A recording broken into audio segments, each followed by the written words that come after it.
All right, what's up, my good people? And welcome back in to the Bully Ball Show on Sparks TV.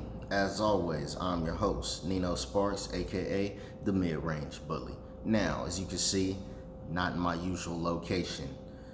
We're rolling with the punches today, people. That's the theme of today, is rolling with the motherfucking punches. You know, sometimes you're gonna be thrown a curveball and you gotta prepare for that curveball. I'll always say, in order to avoid certain shit, the one thing that you can control, you can't control other people, you can't control how people talk to you, how people feel, things like that. But what you can control is your own mindset and getting up early.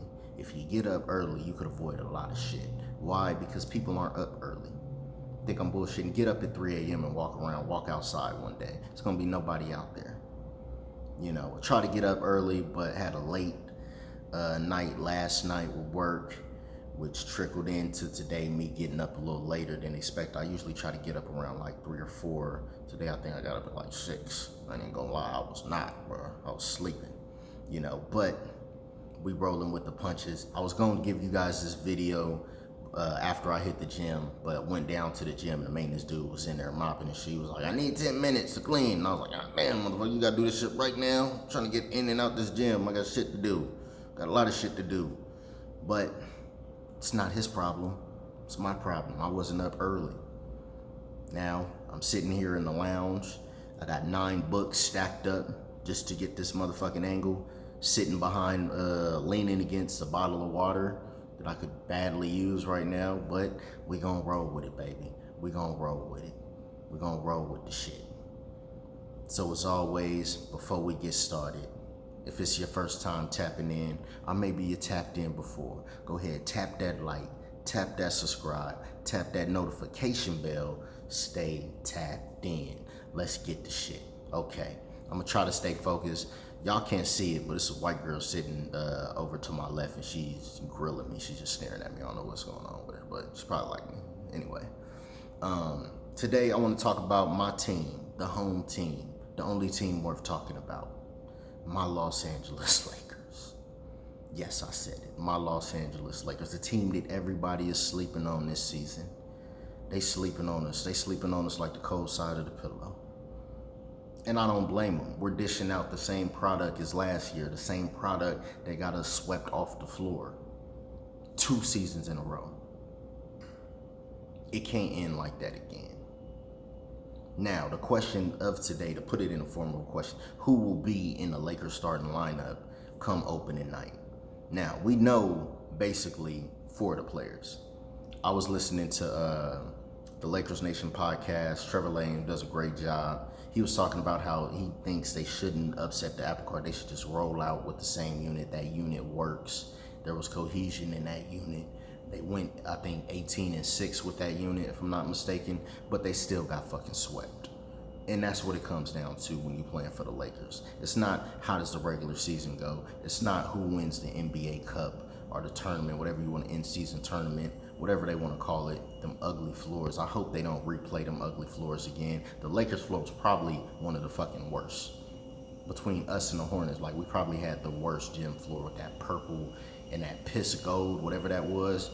That was terrible. We can't do that shit again. That purple wasn't even Lakers purple. That was like Barney purple. But that's neither here nor there. I'm getting sidetracked.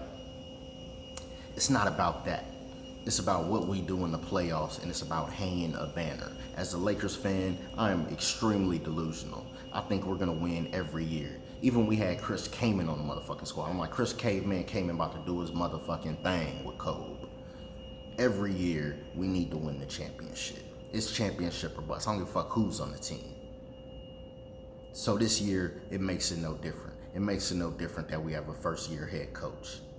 It makes it no different that we got a bunch of young guys on the squad. It makes it no different that we're running it back with the same unit that got us swept off the floor. It makes it no different that we still got D'Angelo Russell, who might come into the season disgruntled based off the fact that he knows he's the one fucking trade chip that we got. Him and, of course, Rui. It doesn't look like they're going to get off of Rui. But I would be surprised if D'Angelo Russell is still a Laker by the trade deadline. But with that being said, this is the squad that we got. So who should be in the starting lineup? Because if you ask me, we can't run it back with that same starting unit, because the reason is that starting unit doesn't play enough defense. Now, they're not terrible, but what people seem to be forgetting is it's not about who's on the wing position. Because let's break it down. We know two guys off the ripper in that starting lineup, right? LeBron and AD. That's off the wiggle. Now it becomes, do you keep the backcourt of D'Lo and Austin Reeves? Because if you ask me, that's where we got killed. In the Western Conference, it's not the wing position. Excuse me, y'all, for the, I don't know if that's a vacuum or what that is. It's outside. I don't know what the man, oh, it's a leaf blower. He's got a leaf blower. Me and this maintenance man do not get along for some reason. I don't know what it is about him. I just don't like him. He doesn't like me either. And I feel like he's doing this shit on purpose, but whatever. Like I said, we're gonna roll with the punches. Fucking leaf blower. You're blowing, there ain't even no leaves out there. It's a cement. We in downtown LA. Ain't no fucking leaves in downtown LA. Anyway, back to the story, back to what I'm saying. Who's gonna be in the lineup, right? The question really is, who's gonna play the three? And is the backcourt, is one of these guys gonna come off the bench? I don't think you can bench D'Angelo Russell without losing him. Because he might, like I said, he might already come into the season disgruntled based off the fact that he knows he's probably gonna get traded again. You remember last year, he was crying in one of the post-game interviews, or he was almost about to cry, because he likes being a Laker. And I like D'Angelo Russell. I think, you know, maybe he got a bad rap with the Nick Young thing. Hey, he was a young kid. We're not going to hold that against him. You know, he has played as good as he can play. And he's not a bad player in the regular season. He puts up good numbers in the regular. The man shot, I think, was it 43% from three last season? You'll take that. The numbers he put up, those are good numbers on most teams. But with the Lakers, like I said, it's championship or bust. We're not measuring what you're doing in the regular season. We measuring, is that shit gonna turn up once we hit the postseason? Or are you gonna turn down? We seen it with a lot of guys. We seen it with Dennis Schroeder. Played great during the regular season, looked like a guy who could be that third guy, and then he was gassed. For whatever reason, in the playoffs, he was gassed. So,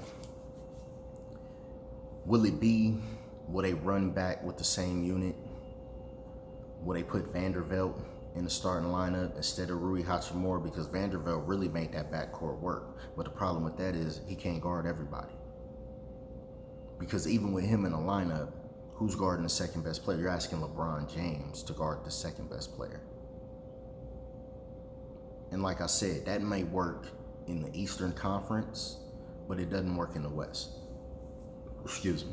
Oh, that was that recipe doesn't work in the Western Conference. Because in the Western Conference, you got to deal with guys. You got to deal with the 1 and the 2, not the 2, or excuse me, not the 3 and the 4 that necessarily is going to kill you. In the Eastern Conference, you got the wings. You got the defending champions, Jason Tatum and Jaylen Brown, to deal with. Now you got PG with the Sixers. You got Mikal Bridges with the Knicks. You still got Jimmy Buckets with the Heat for now. You got Giannis to deal with the Bucks. You see, it's the wing position in the East that's the deadly position. But in the West, it's clearly the point guards. It's the 1 and the 2. Memphis is going to bounce back with Ja Morant. We'll see what the Clippers look like with Harden running the show. You got the guy who probably should have been the MVP, and Shai Gilgeous-Alexander, on the team that everybody is favored, even me, as the 1 seed off the rip. You got Ant-Man to deal with the T-Wolves. Jaden McDaniels, who seems to only be getting better season after season. The Pelicans are going to bounce back. Now they got DeJounte Murray. CP with the, to a lesser degree, with the San Antonio Spurs, but that's still CP. Did I mention De'Aaron Fox and DeMar DeRozan? That's a backcourt for that ass. Even if DeRozan is playing the 3. He floats around at 3, but he's really a 2 guard.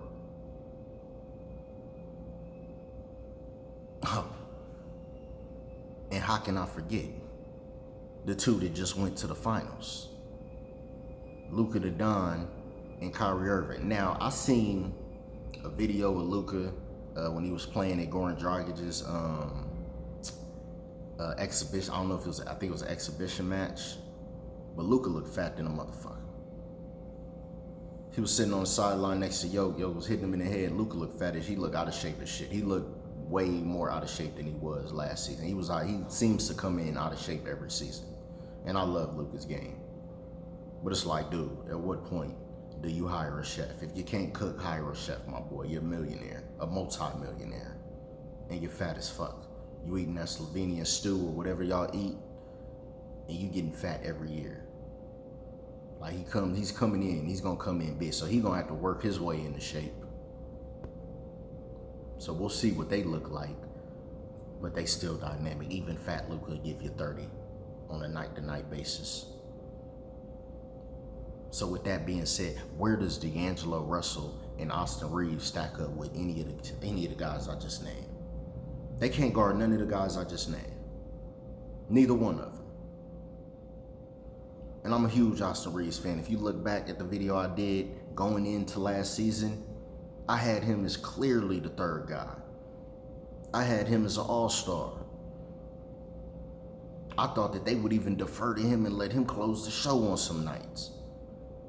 Which sounds fucking nuts right now. Because what I'm about to say next is that the man should be coming off of the bench. And if you listen to anything that JJ Redick has said, it seems like the man is coming off of the bench. At least while D'Angelo Russell is still on the squad. Because that backcourt does not work. And I just named all the guys that they're sitting behind. They're not better than any of those guys. We'll see what the Pelicans look like with DeJounte Murray. If it's going to be DeJounte Murray and Trey Murphy, that backcourt will fuck D'Angelo Russell and Austin Reeves up. They'll fuck them up.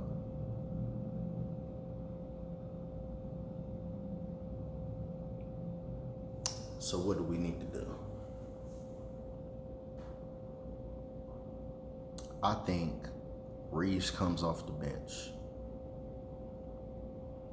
Your best defensive lineup, along with offense, is going to be D'Angelo Russell as your point guard, Max Christie at the 2, Jared Vanderbilt at the 3, LeBron at the 4, and AD at the 5. Now, having Rui Hachimura in the starting lineup instead of a Vanderbilt, that would give you more offensive firepower. But then who's your second best defender in that unit? It's AD.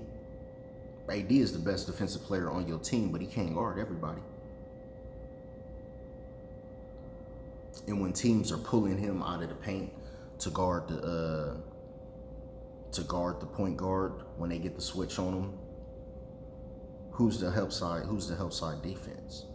It's gonna be LeBron or Rui Hachimura. And you see LeBron during the regular season, he'll let guys skate right by him. And he'll look at his teammate like, why you ain't do nothing? We don't have, our margin for error is this much, is way smaller than it was last year, and it was small last year. I was trying to wrap this video up in 10 minutes, we already went 14.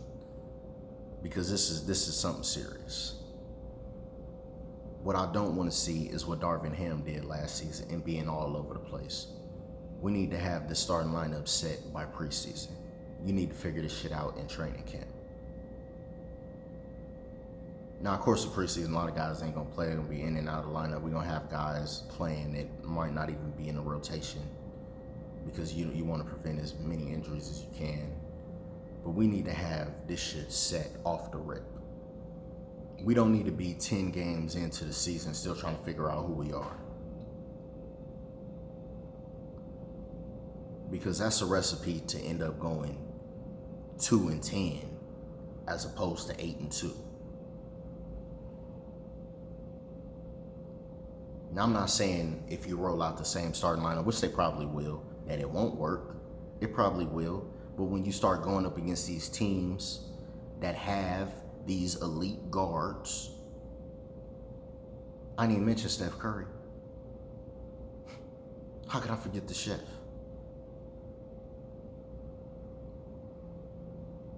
We need to shake shit up. If you JJ Redick, you gotta shake shit up. And like he said, he wants to use Austin Reaves, put the ball more in his hands. It sounds like he wants to use him as more as a point guard. And right now, we don't really have a legit backup point guard. Gabe Vincent is not a point guard. He's more of a two guard, a small size two guard. Excuse me, if you want to call him a combo guard, you can call him a combo guard. Big ass fly just went by. We rolling with the punches. Austin Reaves is probably your best option as the next point guard up because we don't know what JHS is going to look like. And if he don't play in preseason, he probably never going to play. I hope we get to see the kid in preseason. But can you trust a second-year guy to be the second point guard? And we ain't even seen, this man ain't even really played. I don't think you can do that. And I think a second unit with Austin Reaves, Gabe Vincent, Dalton Knecht, Rui Hachimura, and Christian Wood, that's a nice bench.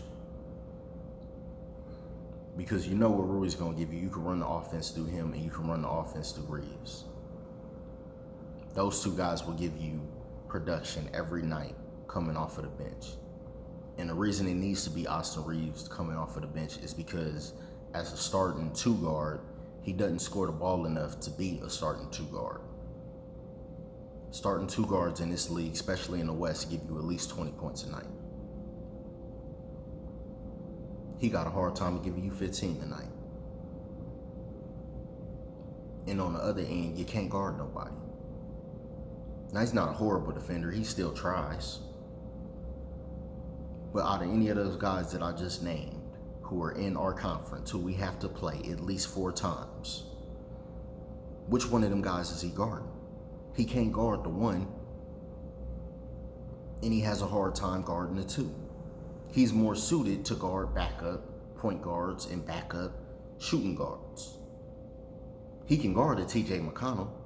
He can stay with a Pritchard. But you can't fuck with Drew Holiday. You can't fuck with Halliburton. You can't fuck with Jalen Brunson. So he's the clear guy that has to come off the bench. Because even though D'Angelo Russell, I think, is even worse defender than Austin Reaves, D'Angelo Russell still gives you production on a nightly basis on the offensive end, which offsets some of that. And he shows flashes of greatness. You know, when he gets it going, he's just as good as anybody in the league. But you can't have two guys in your starting lineup who are not defenders when you got an aging superstar in LeBron James and AD is your one defender. I think Max Christie steps it up this year. I really do. I think given the chance, he's going to show us why the Lakers picked him. Because he's not going to take bad shots. And he's not going to get cooked on defense. And that's all I got for free. Y'all let me know what y'all think in the comment section. This video was almost double the time that I anticipated it. But I haven't done a video for y'all in a minute, so I wanted to give y'all something good. You know, I was all over the place with it, you know. But like I said, today, the theme of today, rolling with the punches, y'all. I hope y'all roll with the punches as well. You know, I hope everybody has a good day. You know, I'm about to get this workout started. And I look forward to ending these dog days of summer where we have, you know, no sports. Football season is about to start. Basketball season will be around the corner next month. And I got a lot more videos coming for y'all. So y'all let me know what y'all think in the comments section, man. Lakers starting lineup, what does it look like on opening night? Do y'all want to see the same lineup? Do y'all think that cohesion matters? Or do y'all think they need to shake shit up and add more defense in that lineup, add more versatility in that lineup, add more athleticism by putting a Max Christie and a Jared Vanderbilt in the starting lineup? Y'all let me know what y'all think. I'll tap back in later. Peace.